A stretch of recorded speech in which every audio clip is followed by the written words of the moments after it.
पोहण्यासाठी गेलेल्या मुलाचा गंगेवाडीच्या खाणीत बुडून मृत्यू.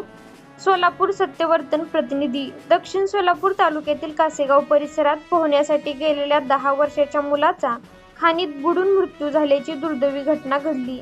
यश हरी हब्बू वय 10 असे मृत मुलाचे नाव असून तो कासेगाव येथील जिल्हा परिषद प्राथमिक शाळेत 4थी इयत्तेत शिकत होता. मिळालेल्या माहितीनुसार गुरुवारी दुपारी शाळा सुटल्यानंतर यश आपल्या वर्गातील मित्रांसोबत गंगेवाडी परिसरातील दगड खाणीमध्ये पोहण्यासाठी गेला होता. खाणीत साचलेल्या पाण्यात तो उतरला, मात्र त्याला व्यवस्थित पोहता येत नसल्याने ती खोल पाण्यात घसरून बुडाला. संबंधित खाण सुमारे 70 ते 80 फूट खोल असल्याने मित्रांनी आरडाओरड करून मदतीसाठी हाक दिली. घटनेची माहिती मिळताच स्थानिक नागरिक तसेच प्रशासनाने घटनास्थळी धाव घेतली. सोलापूर येथून अग्निशमन दलाचे पथक व आपत्कालीन व्यवस्थापन कर्मचारी घटनास्थळी दाखल झाले.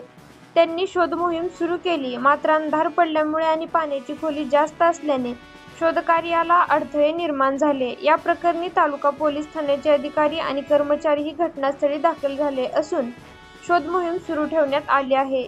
स्थानिक ग्रामस्थ व प्रशासनाच्या मदतीने मुलाचा शोध घेण्याचे प्रयत्न सुरू असून या घटनेमुळे परिसरात हळहळ व्यक्त होत आहे.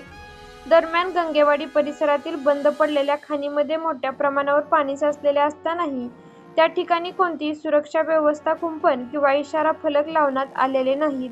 त्यामुळे परिसरातील लहान मुले व नागरिकांसाठी ही ठिकाणे धोकादायक ठरत आहेत. प्रशासनाने याकडे दुर्लक्ष केल्यामुळेच ही दुर्दैवी घटना घडल्याचा आरोप नागरिकांकडून करण्यात येत आहे.